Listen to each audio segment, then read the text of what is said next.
Gary, Indiana. August 29, 1958. A small house on Jackson Street welcomed its seventh child into the world. Nobody knew that this baby boy would become the most famous entertainer on earth. Nobody knew that his voice would shake stadiums and his moves would define generations. And nobody knew the terrible price he would pay for all of it. Michael Joseph Jackson was born into a world of poverty and dreams. His father, Joe Jackson, worked in a steel mill by day and played guitar in a small band by night. Joe was a hard man, shaped by the racism and economic struggles of the American Midwest. He saw music as the only escape from the factory floors and the endless cycle of poverty. When he noticed his children had talent, he saw an opportunity. Not just for them. For all of them.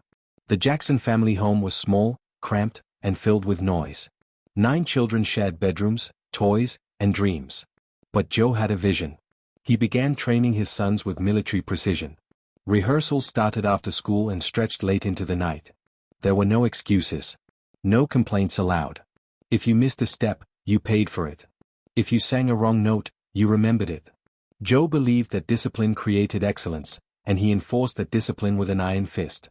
Michael was 5 years old when he first stepped into those rehearsals.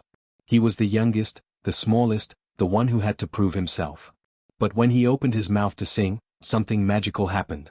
His voice carried a depth and emotion that seemed impossible from such a tiny body. His brothers noticed it. His father noticed it. Soon, the whole world would notice it. The Jackson 5 was born in that cramped living room in Gary. Tito on guitar, Jermaine on bass, Jackie and Marlon on vocals, and little Michael up front, commanding attention like a seasoned performer. They played small clubs, talent shows, and anywhere that would have them. Michael would watch James Brown on television, studying every spin, every slide, every moment of controlled chaos. Then he would practice those moves until his feet bled and his legs trembled. By the time Michael was 8 years old, he was no longer a child in any meaningful sense. He was a performer, a product, a machine designed to entertain. While other kids played baseball and rode bikes, Michael rehearsed. While they went to birthday parties and sleepovers, he performed in smoky clubs where children should never be. He saw things no child should see. He heard things no child should hear. And he kept singing, kept dancing, kept smiling, because that was what was expected of him. The breakthrough came in 1968. The Jackson 5 auditioned for Motown Records, the legendary label that had launched the careers of Stevie Wonder, Diana Ross, and Marvin Gaye. When Michael took the stage, something electric filled the room. Berry Gordy, the founder of Motown, watched this 10-year-old boy command a stage like a veteran and knew he was witnessing something historic. The Jackson 5 signed with Motown, and everything changed. Their first single, released in 1969, shot to number 1. Then the second. Then the third. 4 consecutive chart toppers. Michael's face was suddenly everywhere. His voice poured from radios across America. Teenage girls screamed his name. But behind the success was a boy who never got to be a boy. While the world celebrated the Jackson 5, Michael watched other children through hotel windows and limousine glass, wondering what it felt like to be normal. Fame came fast and heavy. Television appearances, sold-out concerts, magazine covers. Michael became the face of young black excellence in America, a symbol of what was possible. But nobody asked what it cost him. Nobody wondered what happened to the child behind the superstar. Joe pushed harder. The schedule got busier. And Michael, barely into his teens, began to understand that his childhood was gone forever. He would spend the rest of his life trying to get it back. That desperate search would define him, elevate him, and ultimately destroy him. The 1970s were a golden cage for Michael Jackson. The Jackson 5 dominated the charts, but Michael felt trapped inside the group's success. As he grew into his teenage years, something restless stirred inside him. The screaming crowds weren't enough anymore. The hit songs felt limiting. He wanted more. He needed more. He could feel a greatness inside himself that the group couldn't contain, and it terrified him as much as it excited him. Motown had a formula, and they didn't like artists who challenged it. But Michael was no longer the obedient child who simply did what he was told. He started studying music theory, learning about production, understanding how records were made. He watched Quincy Jones, one of the greatest producers in music history, and dreamed of working with him. He analyzed every aspect of performance, from vocal technique to stage lighting. While his brothers enjoyed their success, Michael obsessed over perfecting his craft. In 1979, at age 21, Michael released his fifth solo album. It was called Off the Wall, and it changed everything. Working with Quincy Jones, Michael created something that transcended genre. It was pop, soul, funk, disco, and rock all blended together into something entirely new. His voice had matured into an incredible instrument, capable of tender vulnerability one moment and explosive power the next. The album sold millions. Critics called it a masterpiece. But Michael wasn't satisfied. He wanted to be the biggest star in the world. Nothing less would do. What came next was beyond anything the music industry had ever seen. In 1982, Michael released Thriller. The album didn't just break records. It shattered them, melted them down, and rebuilt them in Michael's image. Every single became a cultural event. The music videos weren't just promotional tools. They were short films, cinematic experiences that forced MTV to finally play black artists. Michael's dancing became more intricate, more impossible. The moonwalk debuted on television, and millions of people tried to recreate it in their living rooms. The Thriller video itself became a cultural phenomenon. 14 minutes long, with a budget that rivaled feature films, it featured Michael transforming into a werewolf and leading an army of zombies in a choreographed dance. It premiered like a movie event. It won every award imaginable. And it cemented Michael's position as something beyond a pop star. He was an icon, a legend, a force of nature. But as Michael's fame grew to incomprehensible levels, something inside him began to fracture. The world wanted more of him, and he wanted more for himself. He became obsessed with his appearance, particularly his face. Childhood acne had scarred him emotionally. His father had mocked his looks, calling him ugly, telling him his nose was too wide. Those words burrowed deep into Michael's psyche. He began visiting plastic surgeons, starting with his nose. One surgery became two. Two became more. Each time, he saw imperfections that needed fixing. Each time, the mirror showed him something he hated. The skin condition vitiligo began destroying the melanin in Michael's skin, creating patches of different colors. Rather than appear blotchy, Michael chose to depigment his skin entirely, becoming lighter with each passing year. The tabloids had a field day. They called him bizarre, accused him of trying to be white, mocked his changing appearance mercilessly. Michael tried to explain the medical condition, but nobody wanted to hear the truth. The truth wasn't sensational enough. Success bred isolation. Michael couldn't go anywhere without being mobbed. He couldn't shop in stores, eat in restaurants, or walk down a street like a normal person. His home became his prison. He bought the Neverland Ranch, a sprawling estate where he built amusement park rides, a zoo, and a fantasy world where he could finally live the childhood he never had. He invited sick children to visit, gave them a day of magic and joy. The press called it strange. They questioned his motives. They turned kindness into something sinister. The pressure was crushing. Michael was the biggest star on the planet, but he was profoundly lonely. He trusted almost no one. His family wanted money. The record label wanted hits. The fans wanted performances. Everyone wanted something from him. Nobody asked what he needed. Nobody wondered if the king of pop was slowly suffocating under his crown. The perfectionism that made his art transcendent was eating him alive. Every album had to be bigger than the last. Every performance had to be more spectacular. The standard he set for himself was impossible to maintain. But Michael Jackson didn't believe in impossible. He only believed in more. The world builds its heroes just to watch them fall. Michael Jackson's descent didn't happen overnight. It was gradual, then sudden. A series of cracks in the facade that spread until the entire structure came crashing down. And once the fall began, it seemed like everyone wanted to push him further into the abyss. The first major scandal hit in 1993. A 13-year-old boy named Jordan Chandler accused Michael of sexual abuse. The allegations exploded across every newspaper, every television screen, every conversation in America. Michael vehemently denied everything. He was in Bangkok when the story broke, continuing a world tour, trying to push through the nightmare. But the damage was immediate and catastrophic. The media coverage was relentless and vicious. Every aspect of Michael's life was dissected and twisted into something sinister. His love for children, once seen as innocent and charitable, was now painted as predatory. His Neverland Ranch, a place of joy and fantasy, became a house of horrors in the public imagination. The plastic surgeries, the changing appearance, the eccentric behavior, everything was re-examined through a dark lens. Michael Jackson wasn't just being accused of a crime. He was being tried and convicted in the court of public opinion. The stress destroyed him physically and mentally. Michael had always been thin, but now he became skeletal.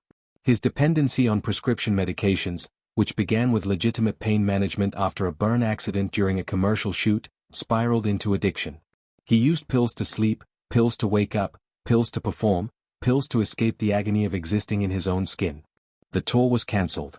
Michael returned to America to face the nightmare. The legal battle was brutal. Investigators raided Neverland. Michael was subjected to humiliating physical examinations. His body, which had moved millions, was now evidence in a criminal case. Every private detail was made public. Every friendship was questioned. People he thought were close to him sold stories to tabloids. His pain became profit for others. In the end, no criminal charges were filed. Michael settled the civil case for over $20 million. His lawyers advised him that fighting would drag on for years, destroying what was left of his career and his sanity. But settling looked like guilt to the world. It didn't matter that the criminal investigation found insufficient evidence. It didn't matter that Michael maintained his innocence. The settlement confirmed everything people wanted to believe about him. The man who emerged from that ordeal was fundamentally broken. Michael's albums after 1993 were still brilliant, still showed flashes of his genius, but the magic was tarnished. The joy was gone. He married Lisa Marie Presley in 1994, in what many saw as an attempt to rehabilitate his image. They divorced 2 years later. He married again, had 3 children, desperate to create the loving family he never had. But the normalcy he craved was impossible. He was too famous, too damaged, too far gone. The tabloids gave him a new nickname, Wacko Jacko. They mocked everything about him. His appearance, which continued to change as the plastic surgeries mounted, became a punchline. Late-night comedians built careers on Michael Jackson jokes. The man who had brought so much joy to the world became the world's favorite target. And through it all, Michael retreated further into himself, into medications, into the fantasy world of Neverland where reality couldn't reach him. In 2003, another boy came forward with accusations. This time, prosecutors charged Michael with multiple counts of child molestation. The trial was a media circus.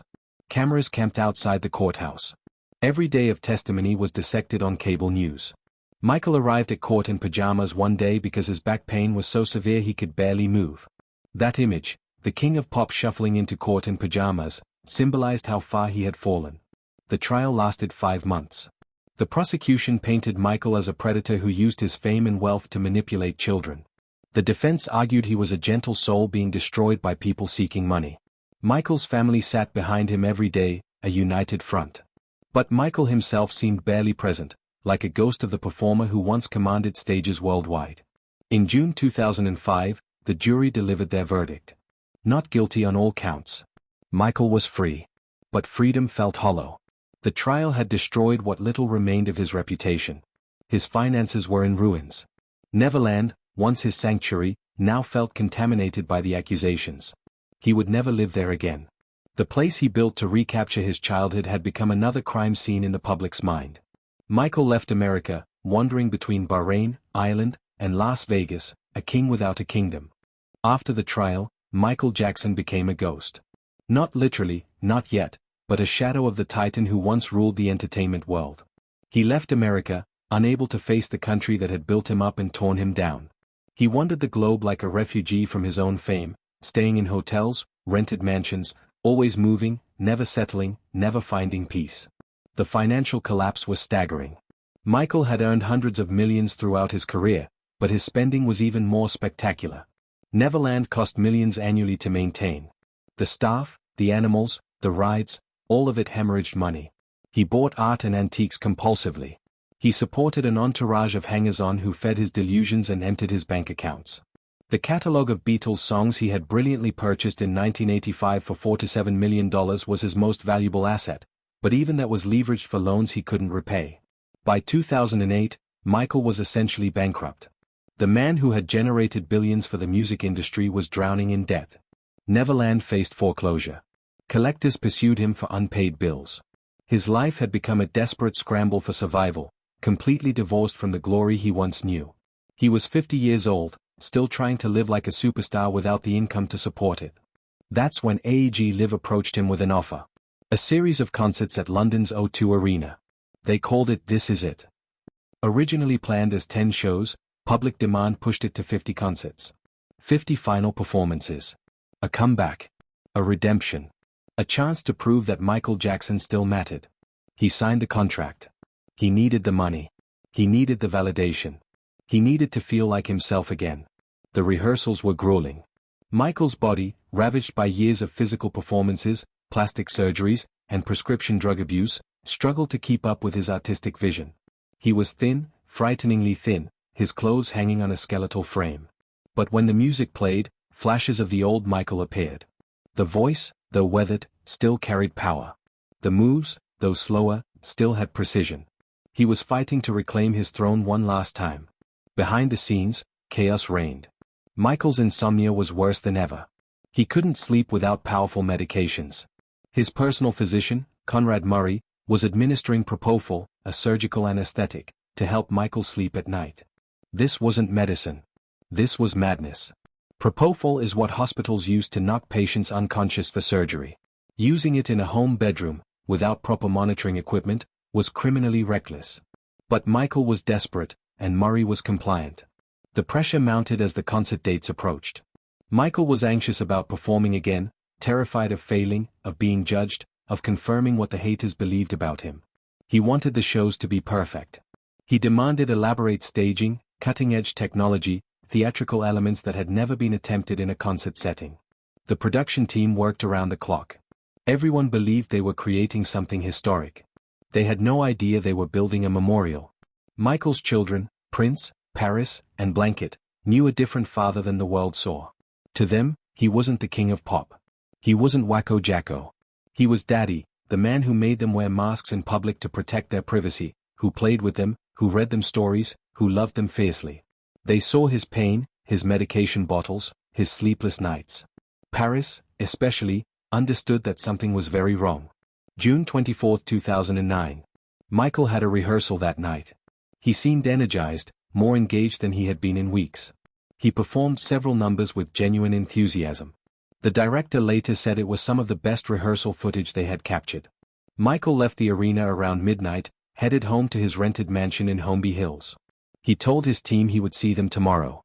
Tomorrow never came for Michael Jackson. That night, Michael couldn't sleep again. He begged Conrad Murray for medication. Murray administered various sedatives, but nothing worked.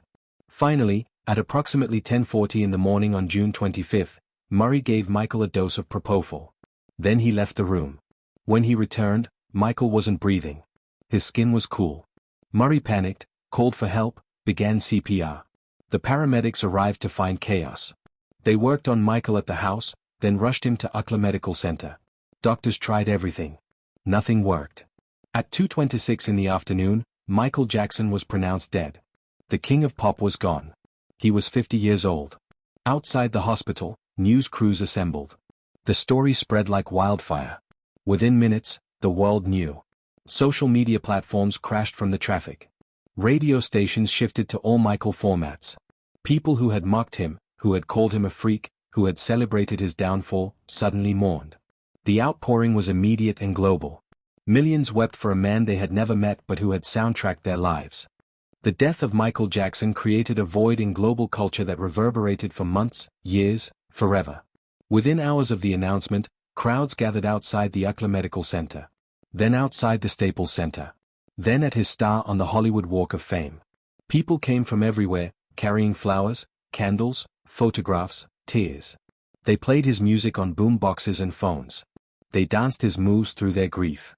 The world that had torn him apart while he lived now wanted to celebrate him in death. The memorial service at the Staples Center was watched by billions. Literally billions. It was one of the most viewed broadcasts in television history. Celebrities filled the arena. Stevie Wonder sang. Mariah Carey sang. Magic Johnson spoke. Brooke Shields, one of Michael's few genuine friends, delivered a eulogy that revealed the gentle soul hidden beneath the spectacle. And then Paris, Michael's 11-year-old daughter, approached the microphone. Her voice trembling, she said words that shattered hearts worldwide. "Daddy has been the best father you could ever imagine. I just wanted to say I love him so much." Then she collapsed in tears. In that moment, Michael became human again. Not a superstar. Not a tabloid curiosity. A father. A man who loved and was loved.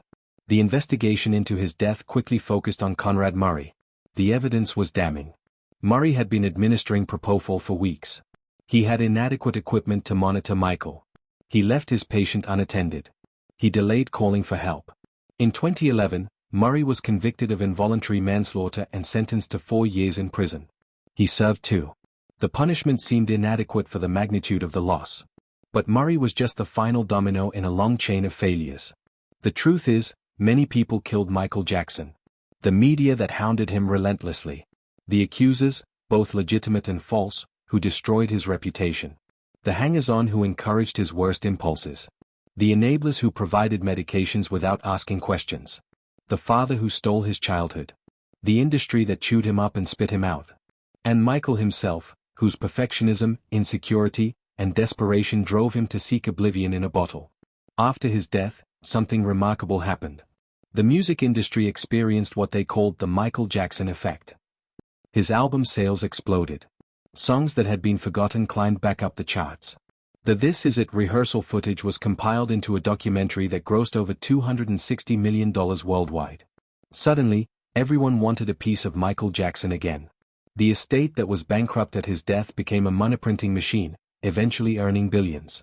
Michael had finally achieved what he always wanted, to be the biggest star in the world. He just had to die to do it.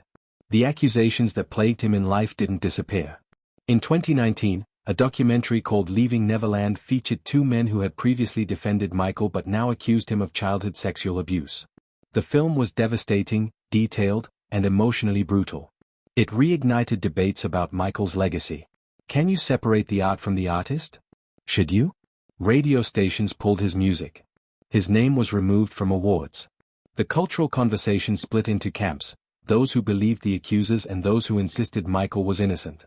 The man couldn't even rest peacefully in death. But here's what remains undeniable: Michael Jackson changed music forever. He broke down racial barriers that had segregated the music industry. He transformed music videos from promotional afterthoughts into art forms.